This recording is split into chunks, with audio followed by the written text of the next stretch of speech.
para muhibbin rahimakumullah, ada usaha kita. Usaha kita ini nang kada kita pikirkan tapi hasilnya bagus.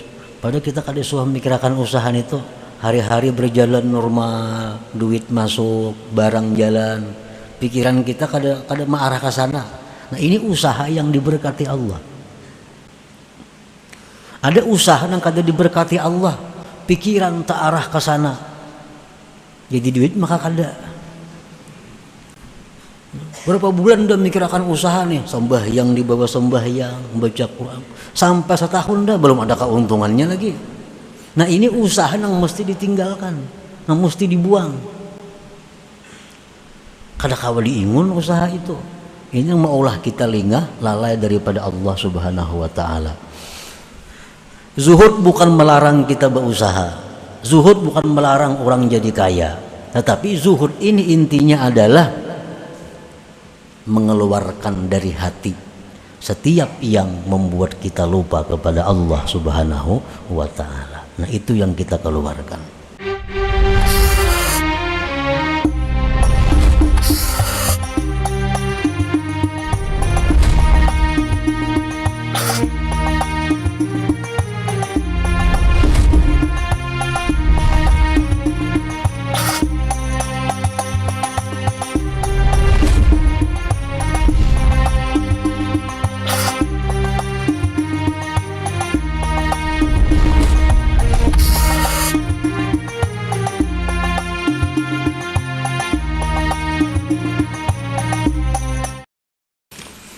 Bismillahirrahmanirrahim.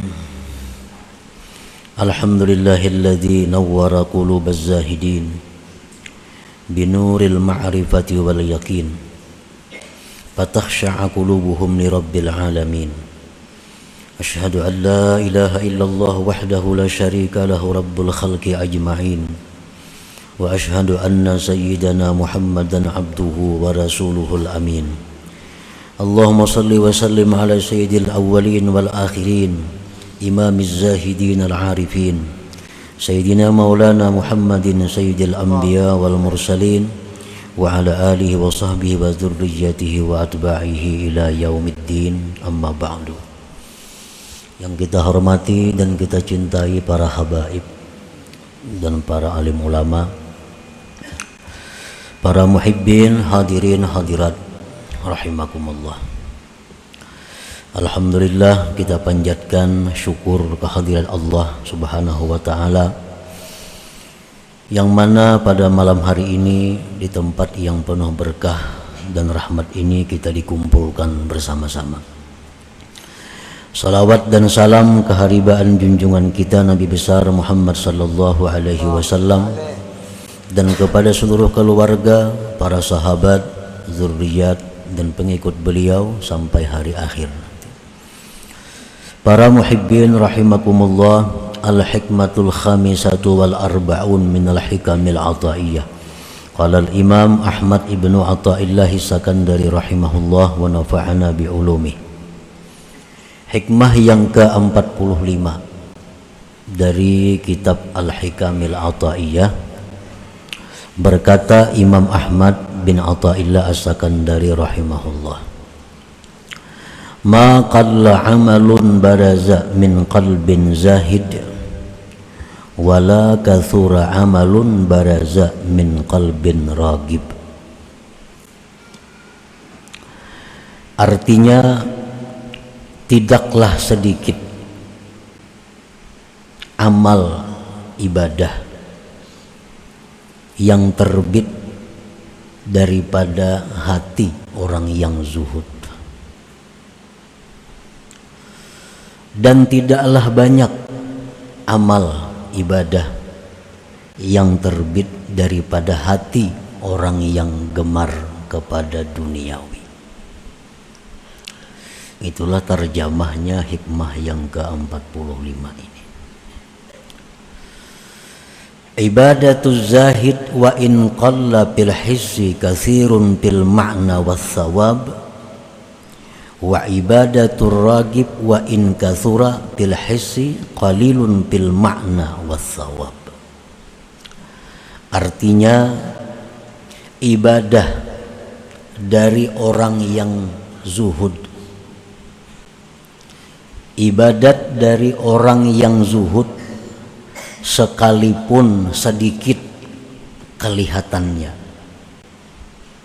tetapi banyak pada makna dan pahalanya. Orang zuhud itu beramalnya sedikit saja, tapi pahalanya banyak, nilainya tinggi. Wa ibadatur ragib, dan ibadat dari orang yang gemar dunia, sekalipun ibadat itu banyak kelihatannya, tetapi sedikit pada makna dan pahalanya. Nah, itulah penjelasan daripada hikmah yang ke-45 ini. Orang yang zuhud beramal sedikit, sembahyang 2 rakaat, tapi ganjarannya, nilainya di sisi Allah mahal. Sedangkan orang yang gemar duniawi, walaupun dia sembahyang 100 rakaat, tetapi nilainya murah, hampir-hampir bisa kada berharga di sisi Allah Subhanahu wa ta'ala. Wadzalik li'anna qalbaz zahid farigun anis syawagili wasyawagi bisarifah anil hudur wal khusyu' wa bihi ma yurja qabulul a'mal indallahi ta'ala wa kaifa yakillu amalun yutaqabbalu. Sebabnya kenapa ibadah orang yang zuhud itu walau sedikit tapi mahal harganya, nilainya banyak pahalanya? Karena hati orang yang zuhud itu lapang dari kesibukan, kegemaran yang memalingkan dari hadir dan khusyuk.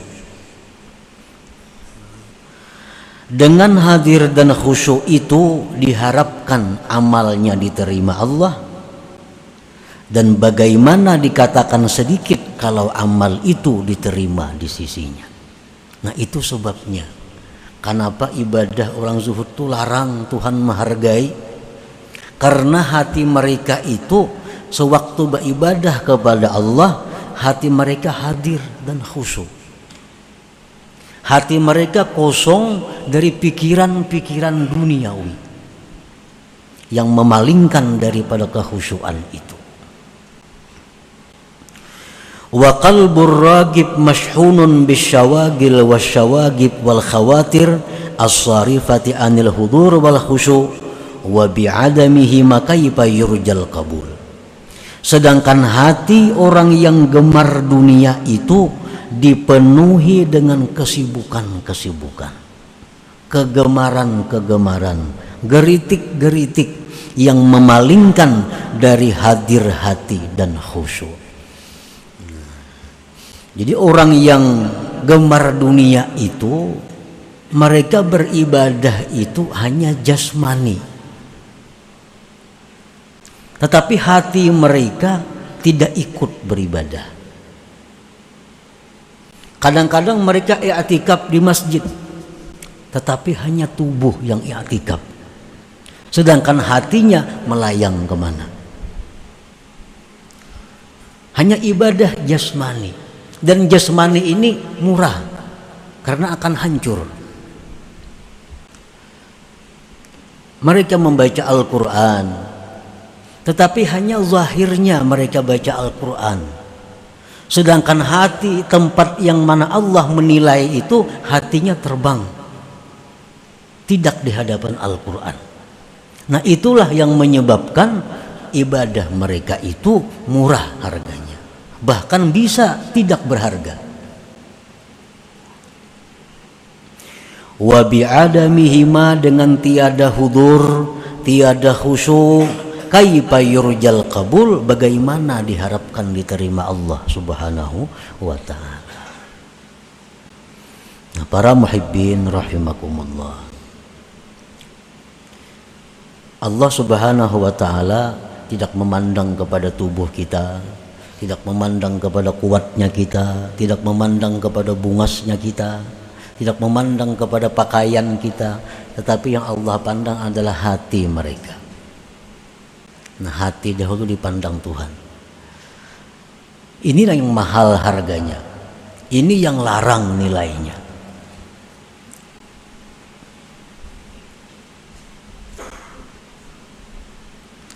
Waqad qala an-nabi sallallahu alaihi wasallam la yaqbalullah min 'abdin amala hatta yashhada qalbuhu ma'a badanihi.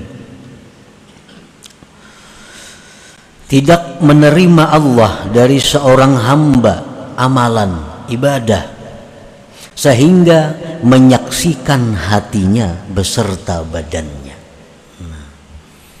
Jadi Allah kadang menerima amalan kita ini yang mana hati kada ikut beramal, hanya badan yang beramal.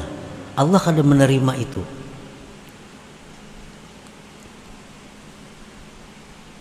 Hatta yashhada qalbuhu ma'a badanihi, sehingga hatinya menyaksikan beserta badannya. Jadi kalau kita misal membaca Yasin, nah mata kita ke Yasin, mulut kita Yasin, hati kita pun Yasin. Nah ini ngarannya hati menyaksikan beserta badan.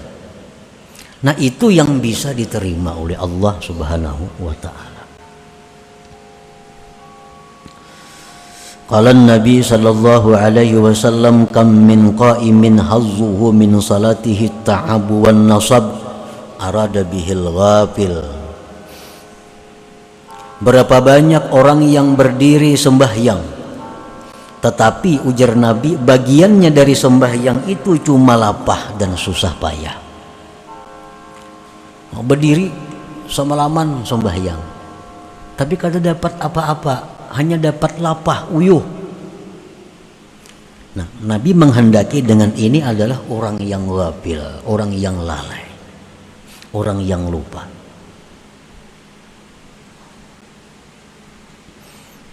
Makanya ada ungkapan dari para ulama bahwa tidurnya orang alim itu lebih baik daripada ibadahnya orang jahil.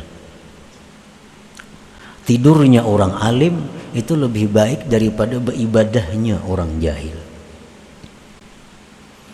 Nah, kenapa sebabnya? Karena orang alim ini kalaunya guringnya atas zikrullah. Niat guringnya orang alim tahu kayak apa supaya guring ini menjadi nilai yang ibadah. Nah, hendak guring berudu. Nah, sedangkan orang jahil ini mereka beribadah, tapi yang beribadah itu hanya jasmani mereka, hanya jasmani.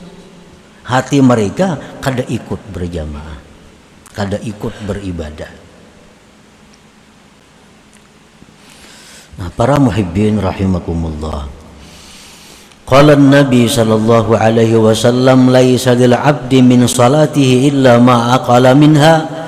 Ujar Nabi kita, tidak ada bagi seorang hamba dari sembahyangnya itu balasan kecuali yang dia sadar daripada sembahyang itu. Berapa persen sembahyang kita yang kita sadar, berapa persen yang dalam sembahyang itu kita khusyuk, itulah yang diberi nilai oleh Allah Subhanahu wa ta'ala. Nah, para muhibbin rahimakumullah, jadi sembahyangnya itu hanya sekedar untuk menunaikan tanggung jawabnya, hanya sekedar untuk melepaskan kewajibannya. Sedangkan pahala, sedangkan hadiah dari Allah kada mereka dapatkan. Jadi jangan beranggapan mengka itu jangan paraya sembahyang sama sekali. Nah itu anggapan yang salah. Itu banget lagi nih tuh. Mengpajang kada husu juga sembahyangnya paraya sembahyang berpahala kada. Nah ini berat lagi. Sembahyang itu adalah menunaikan kewajiban kita. Dengan adanya sembahyang itu kita sudah terlepas dari siksa. Perkara bapahala kada bapahala itu perkara lain, tergantung bagaimana kita melaksanakan sembahyang itu. Nah, sama halnya ujar seorang raja, ujar raja, tiap-tiap rakyat isuk mesti datang ke istana membawa wadai. Bila kada membawa wadai datang ke istana dihukum. Maka rakyat ini berbundung-bundunglah esok hari membawa wadai. Tugasnya membawa wadai. Nyamankah wadainya, nang kada kah, nang manis kah, nang pahit kah, nang masam kah. Pokoknya bila datang ke istana membawa wadai, kada dihukum. Perkara raja ini memberi hadiah, memberi ucapan terima kasih, tentu kepada wadai nang nyaman. Nah, dirasai raja wadainya pahit. Rasai ini kamasinan, rasai ini kada nyaman. Itu kada diberi raja apa-apa. Cuma dia selamat kada dihukum karena sudah ma'atar wadai ke istana. Perkara dapat hadiah, raja kada memberi hadiah. Nah, demikianlah sembahyang kita. Persembahan kita kepada Allah Subhanahu wa taala. Dengan sembahyang itu kita kada akan dihukum. Tetapi apakah sembahyang itu mendapatkan faidah, mendapatkan hadiah dari Allah, tergantung sembahyangnya.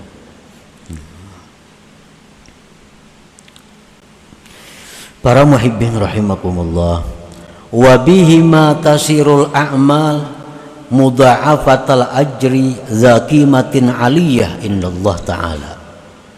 Dengan hudur dan khusyuk, jadilah amal itu dilipat gandakan pahalanya, punya nilai yang tinggi di sisi Allah Subhanahu wa taala. Makin hebat orang ini khusyuknya. Khusyuk itu macam-macam pulang tingkatannya. Ada khusyuk yang permulaan, ada khusyuk pertengahan, ada khusyuk tingkat yang tinggi. Nah, itu lain-lain lagi Allah memberikan ganjaran kepada mereka itu. Qala Nabi sallallahu alaihi wasallam, innar rajulaini min ummati la yaqumani ila shalah wa ruku'uhuma wa sujuduhuma wahid wa inna ma baina salataihima ma baina sama wal ard. Sesungguhnya dua orang laki-laki dari umatku sama-sama sembahyang, rukuknya sama, sujudnya sama, tapi ganjaran yang diberikan Allah antara langit dan bumi. Sembahyangnya sama aja, betul 2 rakaat, rukuknya, sujudnya, suratnya sama nang dibaca. Tapi Allah memberi pahala kepada yang satu dan kepada yang satunya seperti bumi dan langit jauhnya. Artinya apa? Yang satu ini sempurna khusyuknya, yang satu ini kada seberapa khusyuknya. Nah, jadi khusyuk dan hudur hati itu melipat gandakan amal, menjadikan amal bernilai tinggi. Dan ini bukan hanya semata-mata sembahyang. Kita berzikir, itu diperlukan juga hudur dan khusyuk. Kita membaca Quran, diperlukan hudur dan khusyuk. Kita membaca salawat, diperlukan hadir hati dan khusyuk, supaya ibadah-ibadah kita itu diterima di sisi Allah Subhanahu wa taala. Qala Ibnu Mas'ud, rak'atani min zahidin 'alimin khairun wa ahabbu indallah min ibadatil muta'abbidin al mujtahidin ila akhirid dahri abadan sarmada. Berkata Ibnu Mas'ud radhiyallahu an, 2 rakaat dari orang yang zuhud, yang alim, lebih baik, lebih disukai di sisi Allah dari ibadah orang yang beribadah sampai sepanjang masa. Orangnya zuhud, dengan sebab zuhud ini lalu hatinya kosong dari selain Allah. Sembahyangnya lalu ini sadar, sembahyangnya itu dia hadir 2 rakaat saja, nilainya lebih daripada orang yang beribadat sampai hari kiamat. Nah, 2 rakaat saja. Makanya tadi ujar Imam Ahmad, maqalla amalun baraza min qalbin zahid, tidak sedikit, artinya tidak sedikit banyak apabila amal itu timbul dari hati orang yang zuhud, dan amal itu sedikit bila mana timbul dari hati orang yang gemar kepada dunia. Nah, para muhibbin rahimakumullah. Qala ba'dul ulama ar-ragibu fid dunya qalbuhu ghafilun 'anillah walau kana yaqulu Allah Allah 'ala dawam. Orang yang gemar pada dunia hatinya itu lalai daripada Allah. Karena hati kita ini selalu mengingat apa yang dia cintai. Itu sudah pasti. Hati kita ini selalu mengingat dengan orang yang dicintainya. Bila yang dicintainya ini adalah Allah, maka hatinya selalu cenderungnya ke sana. Bila yang diingat ini adalah duniawi, maka hati pun cenderungnya kepada duniawi. Jadi hati kita ini cenderungnya kepada yang dicintainya. Orang yang gemar pada dunia itu hatinya lalai dari Allah, sekalipun mulutnya berkata Allah Allah selamanya. Orang berzikir Allah Allah Allah Allah Allah Allah Allah Allah Allah, tapi hatinya lalai, hatinya kemana-mana kan juga. Wazahid fid dunya zakarallah ala dawam walau qalla zikruhu bil lisan. Sedangkan orang yang zuhud pada dunia itu dia ingat Allah selamanya walaupun mulutnya sedikit mengata Allah Allah. Amun amalannya kada banyak, kada Allah Allah itu. Cuma hatinya selalu kepada Allah, karena yang dicintainya adalah Allah.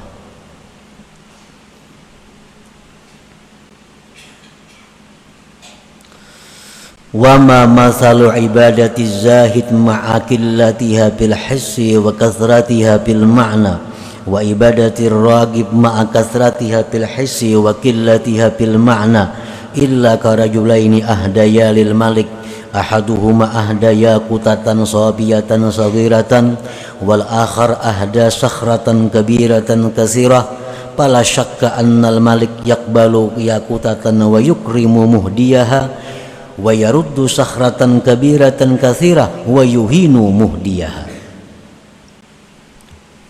Tidak adalah perumpamaan ibadah orang yang zuhud serta sedikitnya ibadah itu dan banyaknya arti pahala, dan ibadah orang yang gemar dunia serta banyaknya pada penglihatannya dan sedikit pada maknanya, melainkan seperti dua laki-laki yang satu memberikan kepada raja yakut yang bersih yang kecil. Ini dua laki-laki nang saekung ini memberi raja batu permata yakut bersih halus saja kayak burung puyuh, kayak hintalo burung puyuh. Nang satunya ini datang kepada raja membawa satrak batu, satrak batu, batu gunung. Datang ke istana membawa truk, sekalinya batu dalamnya.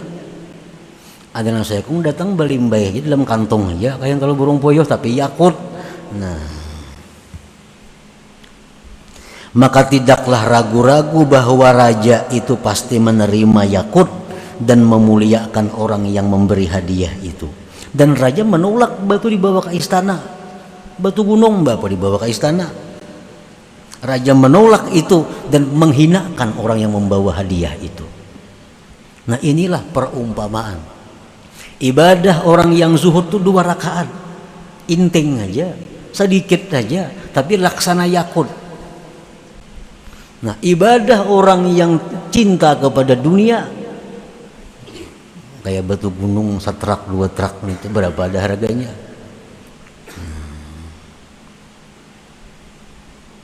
Nah, itulah perumpamaan ibadah dari manusia yang dipersembahkan kepada Allah Subhanahu wa taala. Nah, para muhibbin rahimakumullah.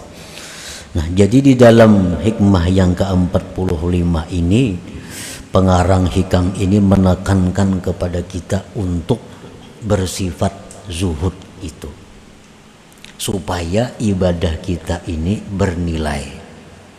Nah, supaya kita itu sembahyang, beribadah lainnya bisa menghadirkan hati kepada Allah Subhanahu wa taala. Nah, pengertian zuhud itu menurut kaum sufi, huwa bughdu kulli ma yashghalu 'anillahi ta'ala fayukhrijuhu wa yarfiduhu wa yatrukuhu fasara qalbuhu farigan amma siwallah wa bidzalik yumkinul hudur wal khusyu'. Zuhud itu artinya adalah membenci sesuatu yang melalaikan dia dari Allah. Membenci sesuatu umum, apakah sesuatu itu? Membenci sesuatu yang membuat dia lupa kepada Allah. Maka dia keluarkan dari hatinya, dia buang dari hatinya, dia tinggalkan daripada hatinya, sehingga hatinya itu kosong dari selain Allah Subhanahu wa ta'ala. Nah, ini pengertian zuhud itu.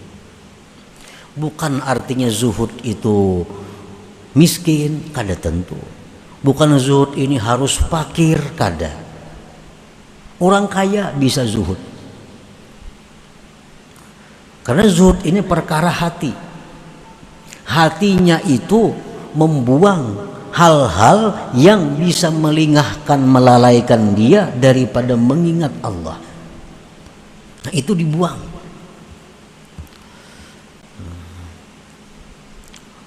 Umpamanya kita membaca Quran atau kita sembahyang, kita ini hendak khusyuk, hendak hadir hati kita nih, Allahu Akbar sembahyang. Nah, dalam sembahyang ini timbulan macam-macam. Nah, macam-macam timbulan itu ini. Nah, berarti nang timbulan-timbulan itu yang menyebabkan kita lengah. Nang timbulan-timbulan itu yang menyebabkan inya lalai. Nah, nang timbulan itulah nang satu persatu kita kurangi.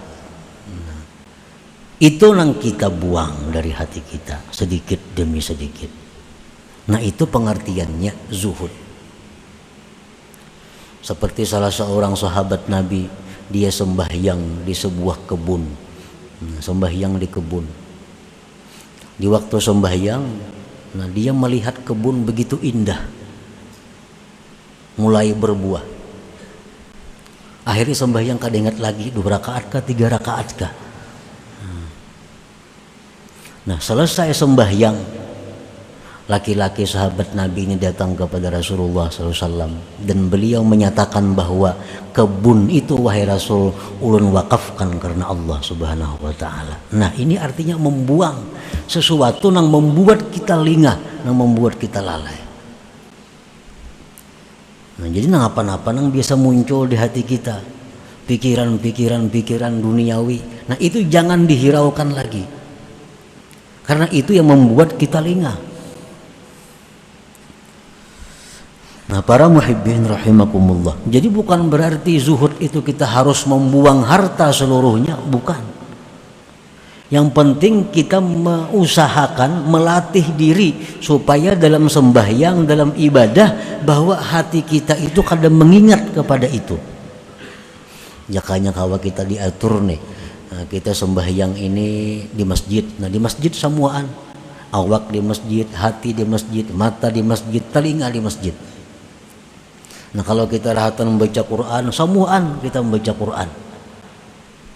Nah, itu yang bisa mengolah kita khusyuk. Itu yang ngarannya kita hadir hati. Selama hati kita ini terpisah dari badan kita, kemana hati itu hinggapnya? Nah, di situ yang perlu kita latih, yang perlu kita tinggalkan sedikit demi sedikit. Nah, selama kita masih mengingun itu, memelihara itu, kita akan bisa khusyuk, akan bisa hadir dalam setiap ibadah kita. Dan ibadah kita akan bisa bernilai tinggi, bernilai besar di sisi Allah Subhanahu wa ta'ala.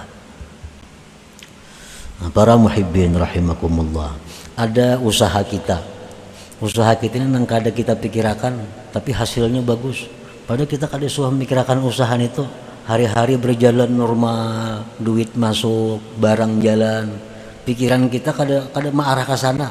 Nah, ini usaha yang diberkati Allah. Ada usaha yang kada diberkati Allah, pikiran tak arah ke sana, jadi duit maka kada. Berapa bulan udah mikirkan usaha nih, sembahyang di bawah sembahyang, baca Quran, sampai setahun dah belum ada keuntungannya lagi. Nah, ini usaha yang mesti ditinggalkan, yang mesti dibuang. Kada kawa diingun usaha itu. Ini yang maulah kita lingah lalai daripada Allah Subhanahu wa taala. Zuhud bukan melarang kita berusaha. Zuhud bukan melarang orang jadi kaya. Tetapi zuhud ini intinya adalah mengeluarkan dari hati setiap yang membuat kita lupa kepada Allah Subhanahu wa taala. Nah, itu yang kita keluarkan. Nah, para muhibbin rahimakumullah, selanjutnya hikmah yang ke-46. Ila hadratin Nabi sallallahu alaihi wasallam. Al-Fatihah. Bismillahirrahmanirrahim.